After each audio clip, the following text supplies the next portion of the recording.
Assalamualaikum warahmatullahi wabarakatuh. Perkenalkan, nama saya Mariadi. Pada kesempatan ini saya akan membahas mengenai geografi pariwisata. Adapun tujuan dari video ini adalah sebagai bahan evaluasi dan penilaian final exam untuk mata kuliah geografi pariwisata yang diampu oleh Ibu Nur Arini Yulia SST MM.Par. Terima kasih kepada Ibu. Selanjutnya kita langsung ke pembahasan. Yang pertama adalah geografi itu sendiri. Apa sih geografi itu? Geografi adalah salah satu cabang ilmu pengetahuan atau disiplin ilmu yang sangat luas konteks kajiannya. Menurut salah satu ahli dari ilmu geografi, Ellsworth Huntington, beliau menyatakan bahwa geografi itu adalah salah satu fokus kajian ilmu pengetahuan yang membahas mengenai hubungan timbal balik atau feedback yang terjadi antara manusia dengan lingkungan fisiknya. Sedangkan menurut Seminar dan Lokakarya di Semarang tahun 1988 mendefinisikan geografi sebagai salah satu ilmu pengetahuan yang menganalisis mengenai persamaan dan perbedaan fenomena geosfer melalui pendekatan-pendekatan khusus, yaitu pendekatan spasial atau keruangan, pendekatan ekologi atau kelingkungan, dan pendekatan regional atau kompleks wilayah. Selanjutnya, pariwisata. Secara umumnya, pariwisata dapat diartikan sebagai suatu kegiatan perjalanan yang dilakukan oleh seseorang dari satu tempat ke tempat lain, di mana memiliki maksud atau tujuan tertentu, baik itu bertujuan untuk rekreasi atau untuk tujuan lainnya. Umumnya sebelum mereka melakukan perjalanan, terlebih dahulu merencanakan perjalanan mereka, melakukan planning terlebih dahulu.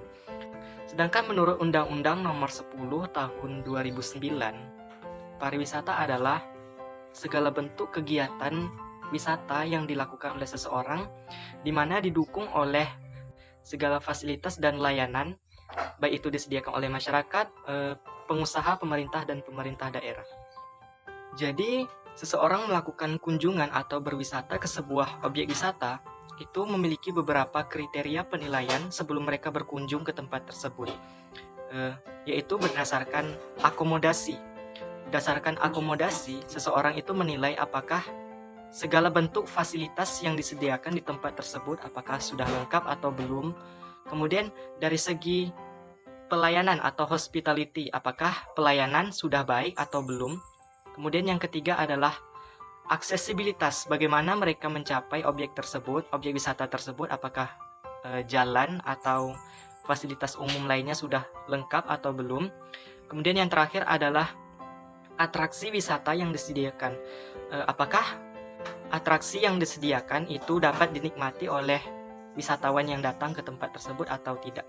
Selanjutnya, geografi pariwisata. Menurut Suwantoro tahun 1997, geografi pariwisata adalah segala bentuk aspek atau gejala geografi, baik itu fisik, sosial, dan budaya, yang memiliki hubungan atau keterkaitan erat dengan kegiatan pariwisata suatu wilayah. Aspek-aspek umum seperti klimatologi, meteorologi, kemudian persebaran flora dan fauna, dan perkembangan adat istiadat serta kultural masyarakat suatu wilayah itu berpotensi untuk menjadi sebuah daya tarik wisata. Sebagai contoh, seorang wisatawan asal Jepang mengunjungi Taman Nasional Teluk Cendrawasih di Papua dengan tujuan untuk mengetahui keadaan budaya masyarakat Papua serta menikmati keindahan alam Teluk Cendrawasih.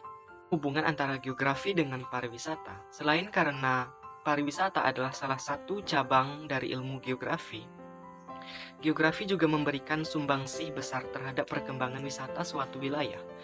Kenapa demikian? Karena aspek-aspek geografi seperti keadaan alam, kemudian keadaan manusia, serta interaksi yang timbul di antaranya, itu memberikan sebuah potensi baru mengenai perkembangan wisata suatu wilayah. Selanjutnya, perkembangan pariwisata sampai saat ini. Untuk perkembangan pariwisata sampai saat ini terus mengalami perubahan dan inovasi dari waktu ke waktu, termasuk pembaharuan segala bentuk teknologi yang dapat menunjang bagi kelancaran penyelenggaraan pariwisata di suatu wilayah. Ya, memang sempat terhambat karena adanya coronavirus, bahkan bukan hanya di Indonesia tetapi di seluruh dunia juga terdampak. Tapi karena keadaan sekarang sudah new normal, jadi pemerintah daerah dan elemen-elemennya termasuk masyarakat di dalamnya harus saling bekerja sama untuk mengoptimalkan potensi wisata daerahnya. Karena kita tahu bahwa pariwisata merupakan salah satu sumber devisa negara terbanyak dan terbesar setelah ekspor impor barang dan non-migas. Pembangunan pariwisata memberikan dampak atau pengaruh yang sangat signifikan bahkan global bagi sebuah negara. Karena pariwisata banyak melibatkan aspek-aspek atau lini kehidupan lainnya seperti masyarakat, industri, budayawan, seniman, bahkan pengrajin juga ikut terlibat dalam pariwisata. Adapun dampak yang dihasilkan dari pembangunan pariwisata itu bisa berpengaruh positif atau bahkan berdampak kurang baik bagi negara itu sendiri, khususnya bagi daerah atau tujuan destinasi wisata. Nah, apa-apa saja dampak yang dihasilkan dari pembangunan pariwisata yaitu sebagai berikut.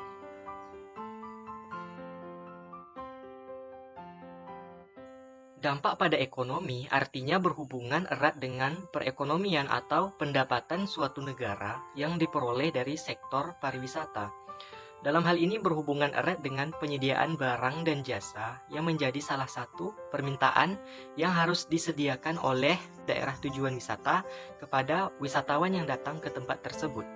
Nah, sebagai contoh misalnya, di Bali itu sangat banyak penyediaan jasa layanan perhotelan, jasa layanan angkutan.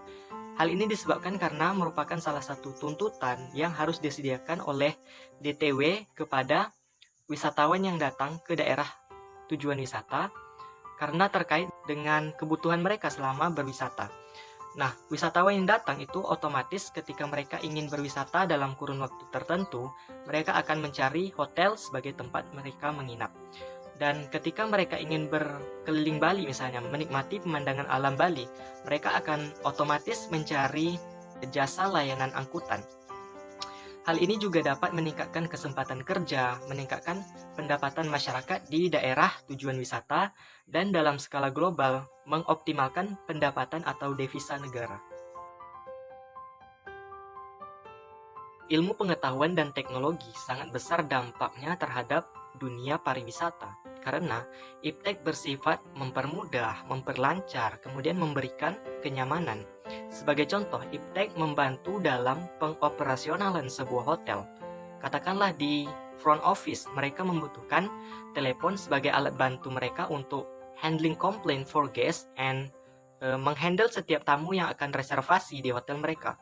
Kemudian lift juga sangat membantu tamu yang datang agar lebih efektif, lebih efisien, lebih cepat sampai di kamar mereka ketimbang mereka harus menggunakan tangga manual. Dampak pada kependudukan berhubungan dengan tingkat jumlah penduduk, kualitas penduduk, pertumbuhan penduduk, migrasi, serta distribusi atau persebaran penduduk pada suatu wilayah. Nah, hal ini berhubungan dengan konsep aglomerasi atau konsep di mana suatu gejala cenderung mengelompok pada suatu wilayah. Hal ini umumnya dilakukan oleh pelaku atau pebisnis yang membangun tempat usaha mereka dekat dengan tujuan atau destinasi wisata. Dan hal ini juga akan berpotensi lebih besar untuk mendapatkan keuntungan yang lebih banyak. Contohnya, penjualan souvenir atau pernak-pernik asal daerah wisata.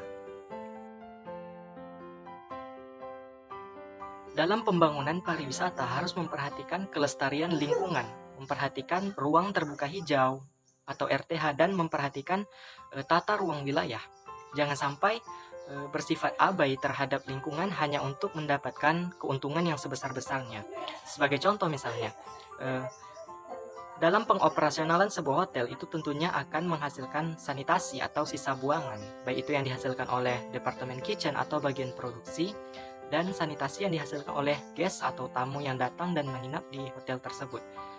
Jadi ini semua harus dikelola terlebih dahulu oleh pihak hotel agar tidak bersifat merusak terhadap lingkungan dan mengganggu keseimbangan ekosistem.